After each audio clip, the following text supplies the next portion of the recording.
Como ustedes bien saben, hermanos, nuestra iglesia tiene la bendición de tener un instituto bíblico los días viernes de cada 15 días. Como iglesia nos reunimos alrededor de 23 a 25 hermanos para poder estudiar las primeras 3 materias de este instituto, que es Teología Sistemática 1, Teología Sistemática 2 y Teología Sistemática 3. Nos va a llevar cerca de un año el llevar a cabo estas 3 materias. Estamos terminando el primer módulo de teología sistemática. Y la primera clase de teología sistemática enseña cómo debemos, como creyentes, como estudiantes de la teología, cómo debemos acercarnos a estudiar teología. La primera clase nos enseña que debemos acercarnos a estudiar teología de una manera humilde, no de una manera soberbia con la intención de decir yo sé mucho de teología, no con una manera egocéntrica en decir yo conozco mucho de la palabra de Dios, sino con una actitud humilde, con la única intención de conocer más a Dios, al Dios de la Biblia. Muchos hermanos que se encuentran aquí reunidos el día de hoy son alumnos de este instituto bíblico. Y en la primera clase fui muy enfático con los hermanos en decirles: hermanos, no estamos estudiando teología para andar presumiendo con la demás iglesia y diciéndoles yo ya terminé mi primer curso de teología, o yo estoy estudiando el instituto teológico. No, hermanos, porque estudiar teología tiene que ver con acercarnos y conocer cada día más a Dios, al Dios de la Escritura. El pasaje que vamos a estar estudiando el día de hoy tiene que ver precisamente, hermanos, con la responsabilidad que tenemos cada uno de nosotros de estudiar a profundidad la Escritura. La estructura del sermón del día de hoy es muy sencilla. Primero, Pablo visita Tesalónica.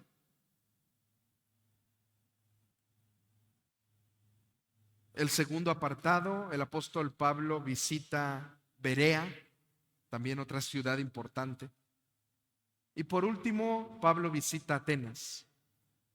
Pero aunque la mayoría de nuestras Biblias dice Pablo en Tesalónica, Pablo en Berea y Pablo en Atenas, yo quisiera modificar estos subtítulos o perícopas que no fueron inspiradas por el Espíritu Santo, sino fueron puestas siglos después por una editorial. Así que con toda la confianza puedo yo decir que en el primer apartado vamos a ver cómo el poder del Evangelio llega a Tesalónica. En el segundo apartado, cómo el poder del Evangelio llega a Berea. Y el tercer apartado, cómo el poder del Evangelio llega a Atenas. Así que le invito, vaya a su Biblia, capítulo 17 de Hechos.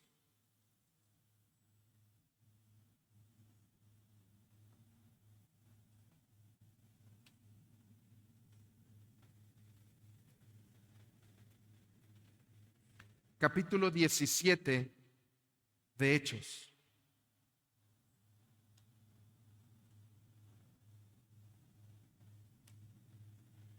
Si alguien no tiene Biblia, va a estar proyectado en la versión de la Nueva Biblia de las Américas, que es la versión que yo uso para esta exposición de Hechos.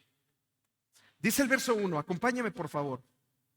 Después de pasar por Anfípolis, y Apolonia, Pablo y Silas llegaron a Tesalónica, donde había una sinagoga de los judíos. Hemos hablado muchas veces que para que una sinagoga, que era el lugar en donde se reunían los judíos, tenía que haber por lo menos 10 varones judíos, 10 padres de familia judíos que pudieran formar una sinagoga. Tesalónica, la ciudad de Tesalónica, hermanos, era la capital de Macedonia. Por eso, al ser una ciudad grande, había suficientes judíos y entonces podía haber una sinagoga. Nada más mencionar lo interesante. Creo que ninguno de nosotros, los que estamos aquí, allá arriba, incluso creo que en todo Lomas de Cocoyoc hay alguien poderoso económicamente para regalarle a su esposa un nombre y que ese mismo nombre, esa persona se lo regale y lo ponga como nombre de una ciudad. ¿Qué regalo tan privilegiado sería para usted, hermana, que su esposo le llegara y le dijera: si tú te llamas Yolanda, te voy a regalar una ciudad con el nombre de Yolanda?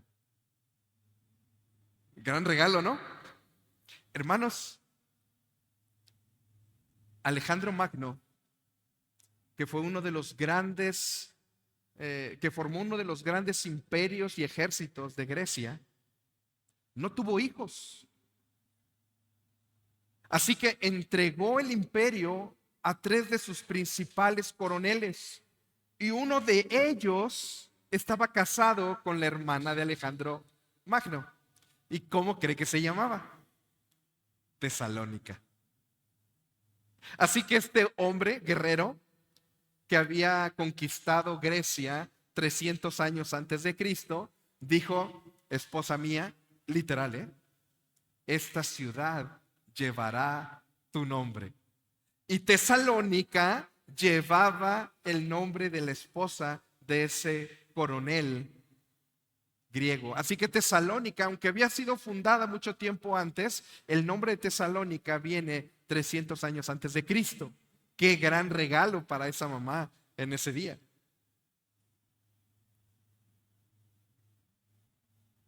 Vea el verso 2. Y Pablo entró según su costumbre, y por 3 días de reposo discutió con ellos basándose en las Escrituras. El apóstol Pablo llegó a Tesalónica y empezó a compartir con los judíos durante 3 fines de semana, 3 días de reposo. Empezó a compartir la Escritura. Vean, hermanos, qué es lo que el apóstol Pablo enseñaba cuando entraba al lugar de los judíos. Verso 3 dice: explicando y presentando evidencia de que era necesario que el Cristo padeciera y resucitara de entre los muertos, diciendo: este Jesús a quien yo les anuncio es el Cristo. Hermanos, la primera enseñanza importante sobre Pablo en Tesalónica tiene que ver con lo que Pablo enseñó respecto al Cristo resucitado. El pasaje enseña que el apóstol Pablo tomó como referencia las Escrituras. Yo le pregunto a usted, estamos hablando de alrededor de 35, 40 años después de Cristo, después de que Jesús había nacido, tal vez algunos 15, 20 años de que Jesús había ascendido al cielo. ¿De qué escrituras estaba hablando Pablo? No existía la Biblia como la tenemos hoy. No existía el Nuevo Testamento. Se estaba refiriendo específicamente a la ley y los profetas, lo que hoy entendemos o conocemos como el Antiguo Testamento. Hermanos, este pasaje está enseñando que Pablo le estaba hablando a los judíos de lo que el Antiguo Testamento decía de Jesucristo. Yo le pregunto a usted, ¿cuántas veces hemos leído el Antiguo Testamento y hemos encontrado el nombre de Jesús en el Antiguo Testamento? No. Hermanos, sin embargo, la palabra de Dios nos enseña que desde Génesis hasta Malaquías, el último libro del Antiguo Testamento, todo apuntaba a Jesucristo. Pero los judíos no lo habían entendido. Por eso Pablo llega a esta sinagoga en Tesalónica y les dice que toda la escritura hablaba de Jesús. No busque el pasaje. Lucas capítulo 24.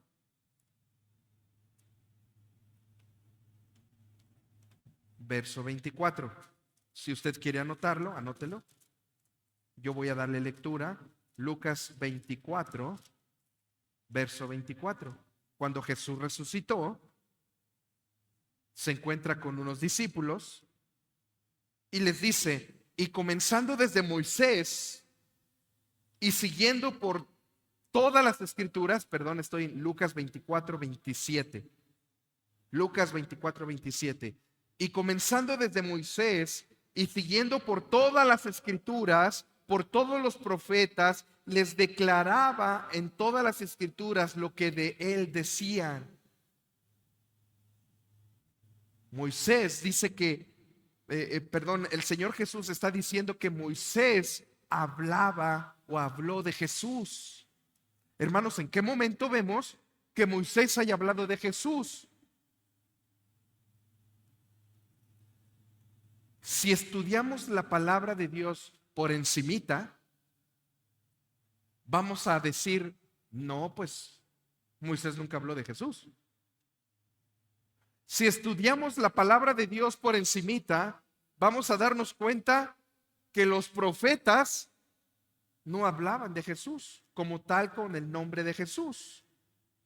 Pero si el Señor Jesús dice que Moisés habló de él, y si el mismo Señor Jesús dice que los profetas hablaron de él, entonces tenemos que ir a la Escritura, profundizar en la Escritura y ver de qué manera el Antiguo Testamento apunta a Jesucristo. Y voy a dar tan solo dos ejemplos. El tabernáculo de reunión, donde los israelitas adoraban a Dios a través de los sacrificios, era un lugar que apuntaba a Jesucristo. ¿Por qué, hermanos? Juan 1:14 nos enseña que el Verbo vino y habitó entre nosotros. Y dice Juan, y vimos su gloria, gloria como la del unigénito del Padre, lleno de gracia y de verdad. El Verbo se hizo carne y habitó entre nosotros. La palabra habitó, hermanos, en el idioma original quiere decir tabernaculizó. En el Antiguo Testamento, ¿en dónde tabernaculizó Dios? ¿En dónde habitaba Dios en el Antiguo Testamento? En el tabernáculo. El tabernáculo era el centro de reunión y el lugar en donde Dios descendía para habitar en medio de su pueblo. Cuando Jesús vino, la misma presencia de Dios tabernaculizó entre nosotros en la presencia de Jesús. Cuando Jesús asciende al cielo, entonces nuestro cuerpo se vuelve ahora tabernáculo del mismo Dios, porque dice la Biblia que nuestro cuerpo es templo del Espíritu Santo. ¿Se da cuenta tan solo en ese ejemplo cómo el Antiguo Testamento muestra a Jesús, pero ahora el Nuevo Testamento lo revela? Hermanos, no lo estoy diciendo yo. El mismo Jesús enseñó en Lucas. Y luego, ahí mismo en Lucas, el mismo Lucas 24, pero ahora en el verso 44, Lucas 24, verso 44 dice, mismo Jesús, estas son las palabras que os hablé estando aún con ustedes, que era necesario que se cumpliese todo lo que estaba escrito de mí en la ley de Moisés. Jesús está diciendo, todo lo que estaba escrito de mí en la ley de Moisés era necesario que se cumpliese. Así que en este pasaje que estamos estudiando de Hechos, el apóstol Pablo le dice a los judíos de Tesalónica, yo vengo a hablarles del Cristo resucitado, del que se anunció en el Antiguo Testamento.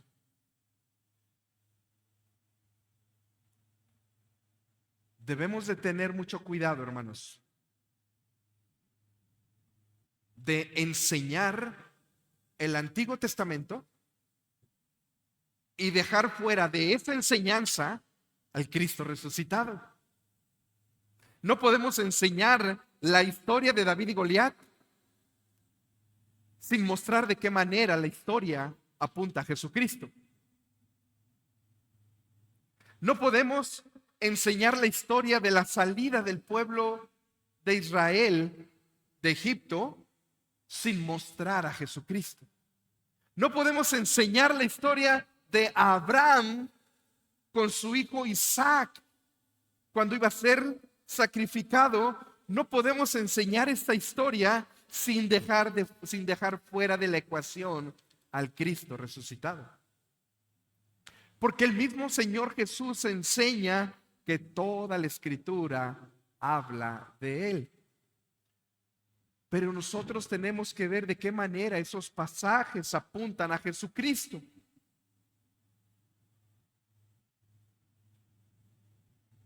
Por eso era importante la segunda enseñanza que Pablo hace, pero ahora la iglesia, a la ciudad de Berea. Acompáñame ahora del verso 10 en adelante.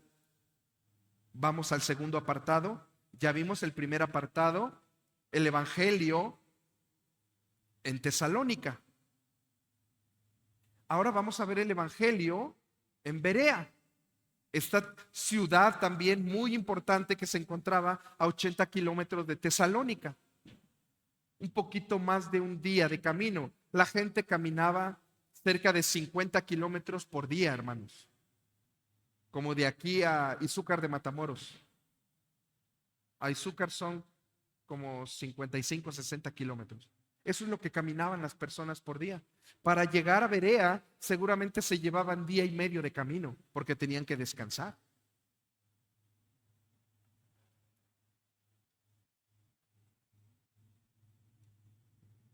Capítulo 10, verso 10, perdón, capítulo 17 de Hechos, verso 10. Dice el pasaje, enseguida los hermanos enviaron de noche a Pablo y a Silas a Berea, los cuales al llegar fueron a la sinagoga de los judíos. ¿Sabe usted por qué las personas, los hermanos, sacaron a escondidas a Pablo? Porque personas, dice el verso 5, envidiosos, judíos envidiosos, que vieron que el apóstol Pablo estaba teniendo la atención de ellos, los envidiosos de ese lugar no les pareció que Pablo tuviese la atención de la gente. Así que maquinaron una serie de cosas y lo buscaron para meterlo a la cárcel. Pero los hermanos lo tomaron y lo sacaron a escondidas. Y dice la palabra de Dios que fue llevado a Berea. Otra vez, enseguida los hermanos enviaron de noche a Pablo y a Silas a Berea, los cuales al llegar llegaron a la sinagoga de los judíos. Cuando Pablo llegó a Tesalónica, la primera ciudad de las que le hablé, ¿A dónde llegó? ¿A dónde llegó? A la sinagoga.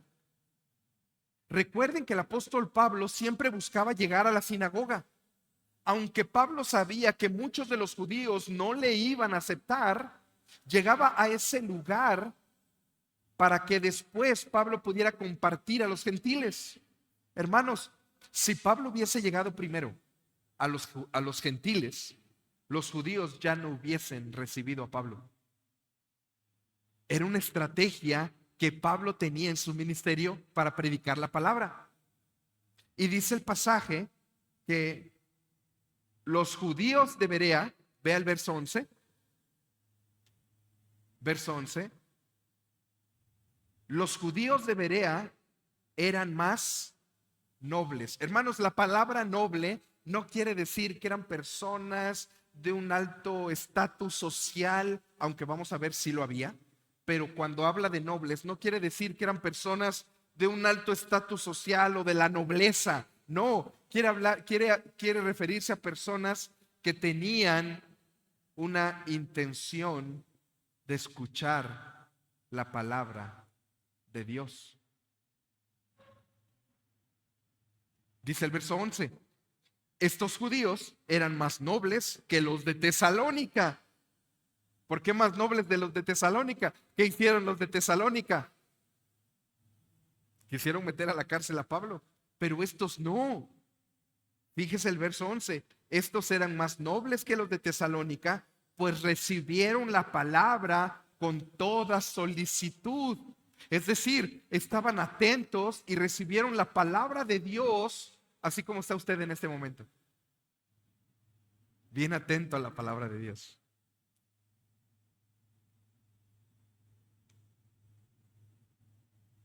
Vea la segunda enseñanza de los de Berea. Ellos no solo escucharon la palabra de Dios, sino el pasaje dice que la escudriñaban cada 3 meses. ¿Así dice? Todos los días. Los de Berea escudriñaban la palabra de Dios todos los días. ¿Qué quiere decir la palabra escudriñar? ¿Simplemente leer el pasaje? Desmenuzar el pasaje, hermanos. Lo que hacemos en las predicaciones, lo que hacemos en la escuela dominical con el hermano Adrián, lo que hacemos en la célula los días martes, escudriñar el pasaje. Hermanos, el doctor Adrián y yo no nos ponemos de acuerdo en lo que vamos a compartir en cuanto al fondo, sí al pasaje. Pero si se dan cuenta, hay muchas cosas que son distintas. Hay muchas cosas que él habla que a lo mejor yo ya no toco. Y hay cosas que yo profundizo en la predicación que él no profundizó y profundizó en otras cosas. Pero si usted viene el día martes, va a haber otras cosas en las que profundizamos, que no profundizó el hermano Adrián, que no profundicé yo en la predicación, pero que profundizamos en la célula del día martes. Hermanos, estamos escudriñando como iglesia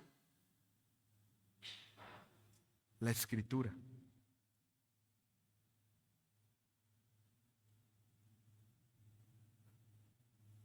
No se conforme con simplemente leer un pasaje de la Biblia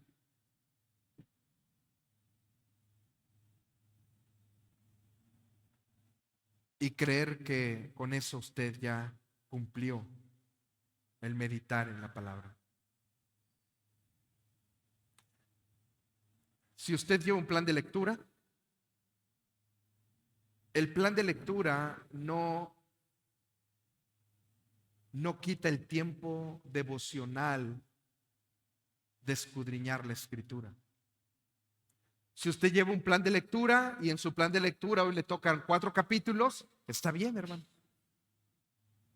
Pero que eso no haga a un lado el tiempo de escudriñar la Escritura que usted debe de tener.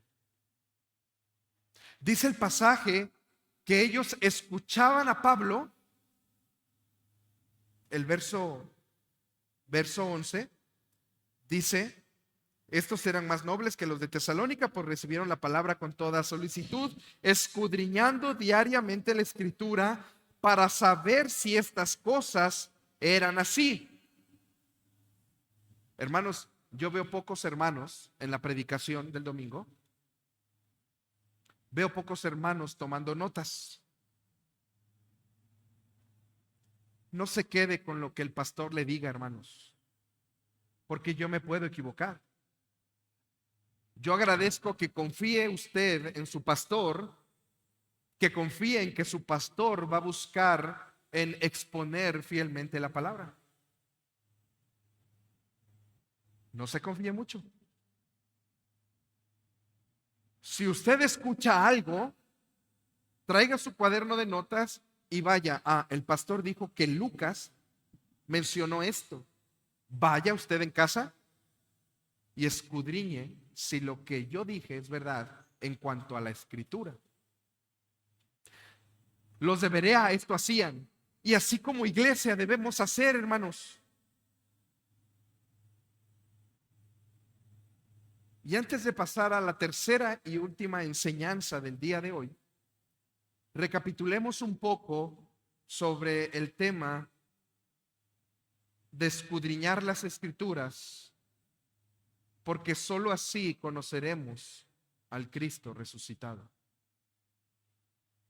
Escudriñemos las Escrituras, porque sólo así conoceremos al Cristo resucitado.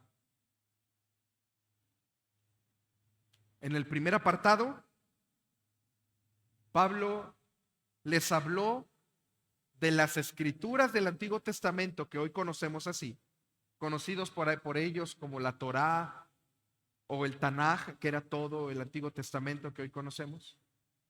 Y les habló del Cristo resucitado. Les habló de cómo el Cristo tenía que padecer por nuestro pecado, hermanos. Y la segunda enseñanza a los de Berea, que deberían de escudriñar a profundidad la Escritura. Y vamos a la última parte, el Evangelio en Atenas.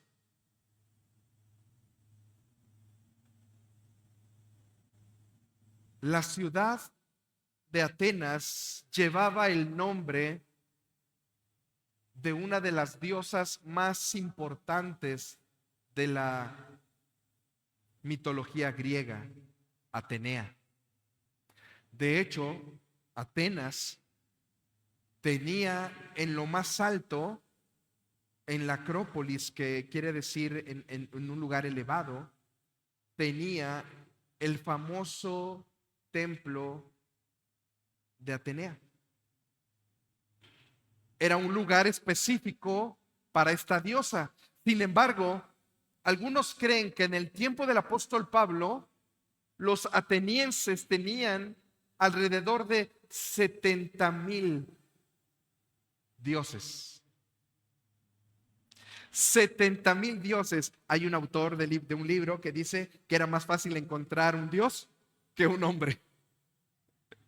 ¿Por qué? Porque en las calles era Zeus, Afrodita, Atenea, y cada ratito, cada dios es cada dios. Entonces iban entrando, incluso hoy, si usted va a esta ciudad que ya está en ruinas, han construido un área en donde señalaban los posibles lugares de los dioses o de las esculturas a los dioses.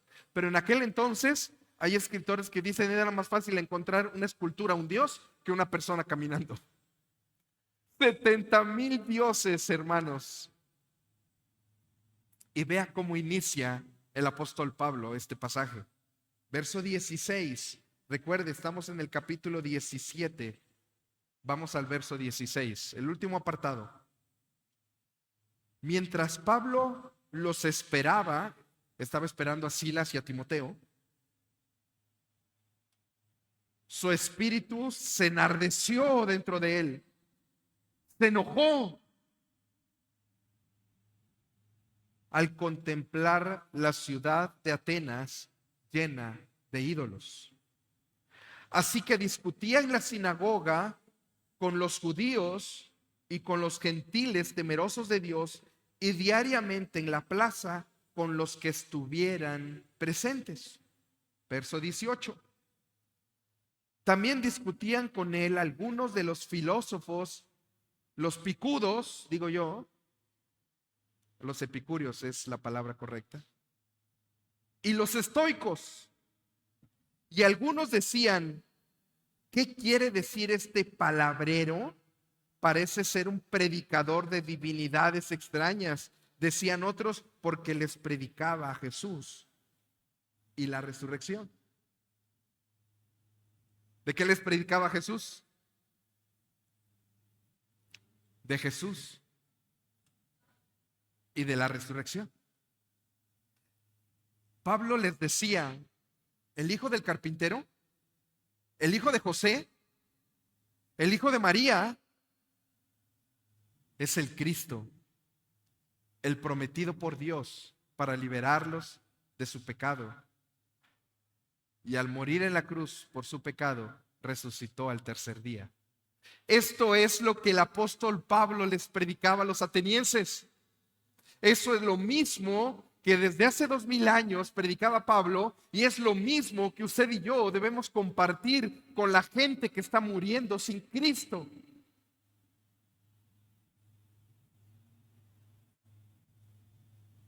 Estos picudos y estoicos eran dos escuelas filosóficas, la escuela epicúrea y la escuela estoica. Ellos tenían dentro de su filosofía todo lo que Sócrates había enseñado 300 años antes de Cristo. Pero no solamente Sócrates, sino la mayoría de los filósofos de la creciente cultura griega. ¿Se acuerdan de algún otro? Platón, falta otro importante. Sócrates, Platón, Aristóteles. Estos tres vivieron dentro de las mismas generaciones, aunque no exactamente de las mismas edades, porque fue uno tras otro, maestro de cada uno de ellos. Pero vivieron en ese siglo 3 antes de Cristo. Pero antes de Sócrates, antes de Platón, antes de Aristóteles, vivían otros filósofos a los que los epicúreos y los estoicos seguían. Hermanos, el Imperio Romano había invadido toda esa zona de Grecia o Tesalónica, hoy conocida como Grecia. Había invadido militarmente, pero la filosofía griega había invadido intelectualmente, incluso hasta el día de hoy. Pablo se preparó para compartir el evangelio en ese lugar. Ahorita le voy a decir por qué creemos que Pablo se preparó. Si yo voy a ir a predicar el evangelio a Villa Nicolás Zapata, tengo que conocer un poco sobre la cultura de Villa Nicolás Zapata. Tomé un entrenamiento por un año de siembra de iglesias, y esta es una de las estrategias que nos enseñan: conocer el lugar a donde yo voy a compartir del evangelio. Seguramente Pablo lo hizo, y ahorita voy a explicar por qué. Los epicúreos, esta filosofía, estos maestros filósofos griegos, ellos creían, hermanos, que debían abstenerse por completo de toda cuestión de deseos.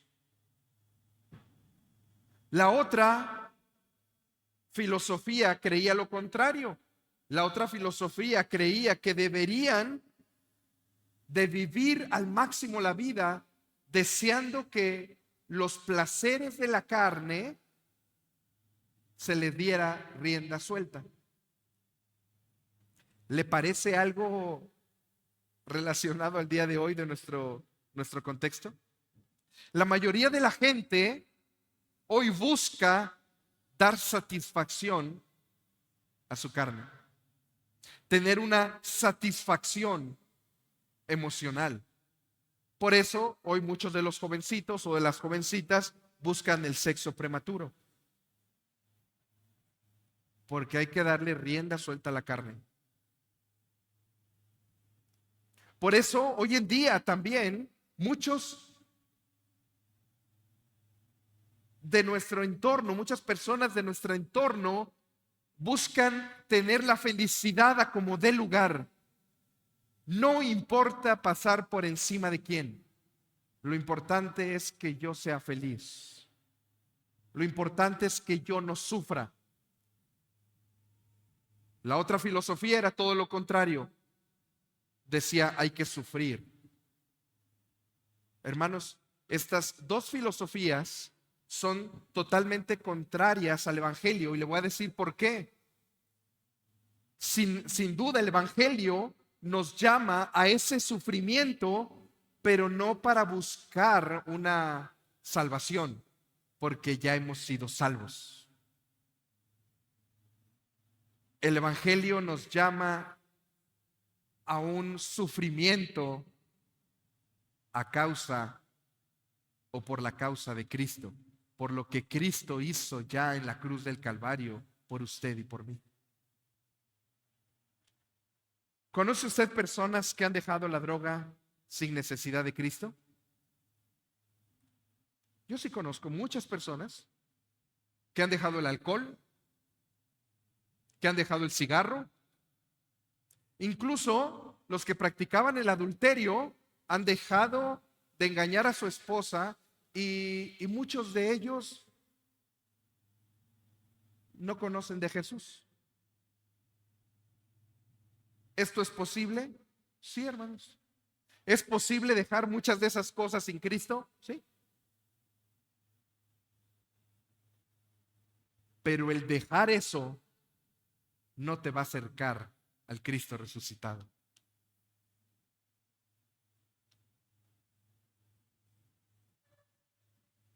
Recordemos que solo escudriñando las Escrituras, solo así conoceremos de ese Cristo resucitado.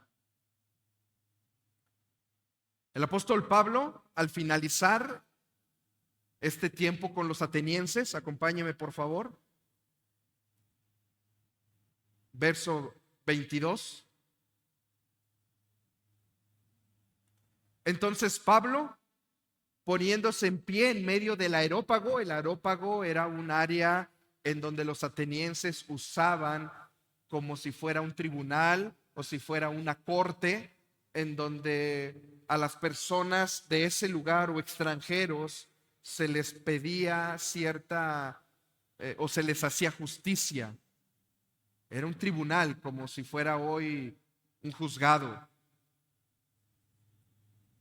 Se juntaban las personas más prominentes de ese lugar y ellos mismos eran esa corte o ese tribunal contra aquellas personas. Y ahí fue llevado Pablo. Entonces Pablo, poniéndose en pie en medio del areópago, dijo: varones atenienses, estoy en el verso 22, percibo que ustedes son muy religiosos en todo sentido. Hermanos, si hoy le dijeran a usted, Jera, eres bien religioso,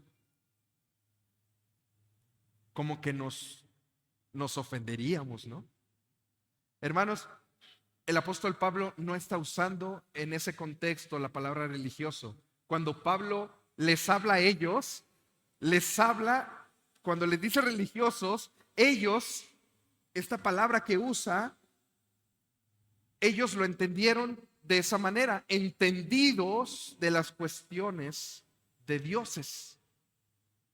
Así que ellos, así como cuando Pablo les dijo, ustedes son los religiosos, ellos pusieron atención así como diciendo, sí, tiene razón. Porque en ese contexto es que Pablo lo estaba diciendo. Y les dice, verso 23, porque mientras pasaba, es decir, mientras entraba a la ciudad, observaba los objetos de su adoración, hallé también un altar que estaba esta inscripción al Dios desconocido o al Dios no conocido. Pues lo que ustedes adoran sin conocer, eso les anuncio yo. En Tesalónica, Pablo les dice a los de Tesalónica, como la Escritura hablaba de Cristo. A los de Berea les dice, profundicen en la palabra de Dios. Y a los de Atenas les viene a hablar sobre conceptos filosóficos que sus propios filósofos habían dicho, pero que Pablo usó palabras de la Escritura. Déjenme explicar esto. Verso 24. Pablo les dijo, yo les vengo a hablar del Dios no conocido. El Dios que ustedes ahí tienen diciendo que no conocen. De ese Dios les voy a hablar. Y Pablo empieza a citar Isaías 42:5 y les empieza a hablar del Dios que creó los cielos y la tierra. Después les empieza a hablar del Dios que los hizo. Empieza a hablar Pablo que descendemos de un mismo hombre. Y cita Deuteronomio capítulo 32, verso 8. Así que Pablo les empieza a hablar con las palabras de sus filósofos, pero aplicándolos a textos bíblicos como los que acabo de mencionar. Acompáñeme al verso 28.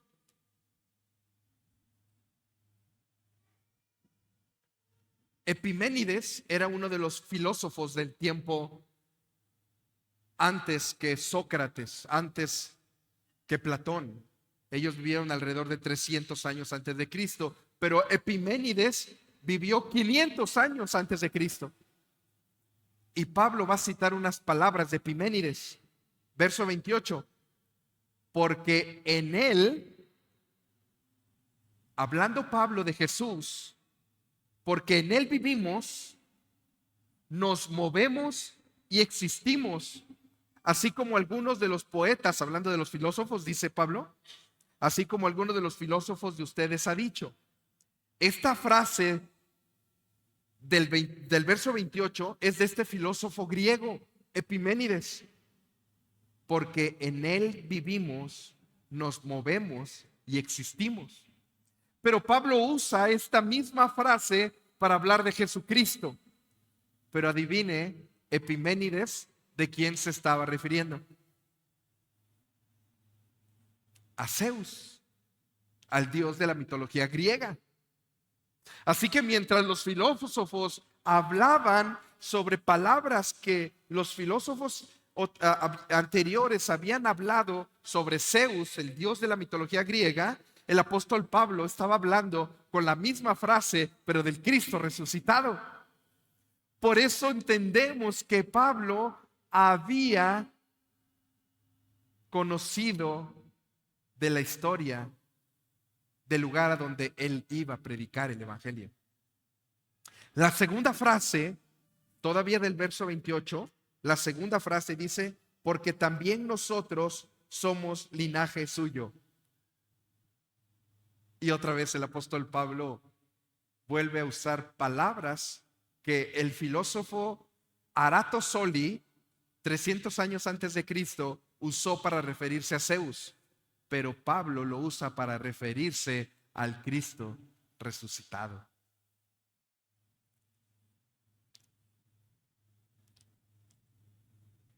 Y dice así la última porción, verso 30. Por tanto, habiendo pasado, verso 30, por tanto, habiendo pasado por alto los tiempos de ignorancia, Dios declara ahora a todos los hombres en todas partes que se arrepientan, porque Él ha establecido un día en el cual juzgará al mundo en justicia por medio de un hombre, de Jesucristo, a quien Él ha designado, habiendo presentado pruebas a todos los hombres, cuando lo resucitó de entre los muertos.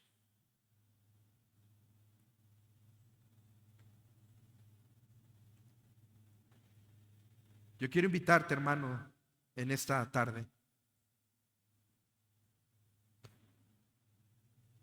Hemos hablado mucho sobre el tema de, a la hora de predicar el Evangelio, ¿qué es lo que tenemos que predicar? No nuestro testimonio. Predicar al Cristo resucitado.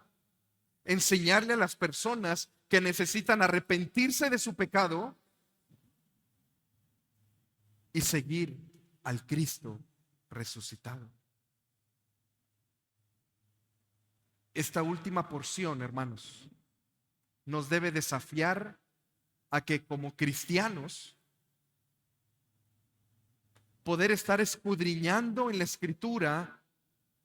En la primera porción encontramos que Pablo enseña sobre las Escrituras. La segunda porción, Pablo les dice, escudriñen las Escrituras. Y en la tercera porción, Pablo les está usando a Isaías, está usando a Deuteronomio, a Moisés, para hablar del Cristo resucitado.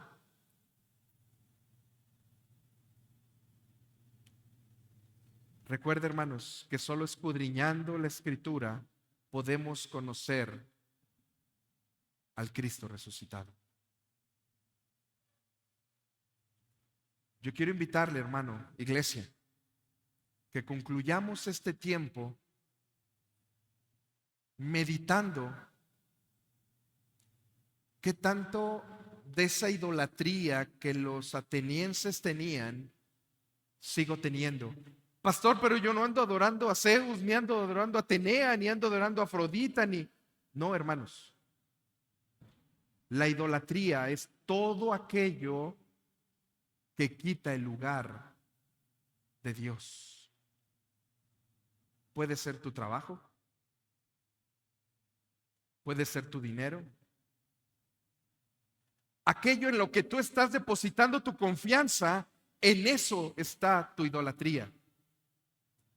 ¿En qué estás depositando tu confianza? ¿En tu trabajo? ¿En el éxito de tu trabajo? ¿Estás depositando tu confianza en tu cuenta bancaria? ¿Estás depositando tu confianza en la carrera que llevaste? ¿En el puesto que desarrollas? ¿En qué estás depositando tu confianza? Te lo dejo a ti. En eso que depositas tú tu confianza, en eso en lo que tú estás confiando, en eso está tu idolatría. Y segundo, la importancia de escudriñar la Escritura no es una cosa a la ligera, porque solamente así, escudriñando la Escritura, podemos conocer más al Cristo resucitado.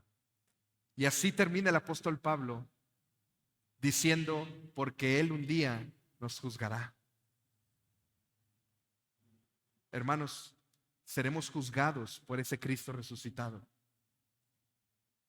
Si tú no has creído en Cristo y mueres sin Cristo, serás juzgado para condenación eterna. Pero si tú has venido a Cristo en arrepentimiento y fe, también seremos juzgados, pero ya no para salvación. Seremos juzgados para aquellas cosas, aquellos galardones que recibiremos de parte de nuestro Dios. Así que meditemos, hermanos, sobre esto que hoy hemos meditado en la palabra de Dios. Y yo le invito a que por favor terminemos orando, pidiéndole a Dios, ayúdanos cada día a escudriñar en tu palabra Y estas cosas de idolatría, mi trabajo, mi cuenta bancaria, mi chequera, Señor, no quiero confiar más en ellos. Yo quiero confiar en el Cristo resucitado. Vamos a orar. Padre Santo y bueno, ayúdanos como iglesia cada día a meditar en tu palabra. Ayúdanos cada día, Señor, a escudriñar la Escritura. Ayúdanos cada día, Señor, a profundizar en tu palabra. No queremos ser, Señor, como los epicúreos que buscaban, Señor, abstenerse de toda cuestión que les provocara un malestar. No queremos ser como los epicúreos que buscaban abstenerse de todas las cosas carnales, porque eso no nos va a llevar a tener una comunión contigo. Lo que nos va a llevar a tener una comunión contigo es conocerte, arrepentirnos de nuestro pecado. Y eso traerá por consecuencia alejarnos de las cosas que a ti no te agradan. Tampoco queremos ser, Señor, como los estoicos. Que, Señor, que en estas filosofías, en cuanto al conocimiento, buscaban llegar a través de esos conocimientos, llegar a ti. Nosotros queremos llegar a ti a través de tu Escritura, meditar en ella. Y, Señor, ayúdanos, por favor, como iglesia, cada día a escudriñar tu palabra, porque solo a través de escudriñar tu palabra conoceremos del Cristo resucitado, aquel a quien Pablo hablaba a los atenienses, a los de Berea y a los de Tesalónica. Y como hemos aprendido, lo que Pablo enseñaba de toda la Escritura acerca de tu Hijo Jesucristo. En el nombre de Jesús oramos. Amén. Gracias por habernos acompañado. Esperamos que esta transmisión haya sido de gran bendición para tu vida y que Dios haya hablado a tu corazón. Te invitamos a ser parte de nuestra Iglesia Cristiana Palabra de Vida. Aquí encontrarás una familia en Cristo, dispuesta a caminar contigo en tu fe, y un lugar donde juntos crecemos en la palabra de Dios. Te esperamos en nuestra iglesia, ubicada en calle Diligencia sin número, en Lomas de Cocoyoc, Morelos. Cualquier duda, puedes contactarnos enviando un mensaje por WhatsApp al número 735-169-2383. Nos encantará conocerte personalmente. Te esperamos con los brazos abiertos. Que el amor y la paz de Dios te acompañen siempre.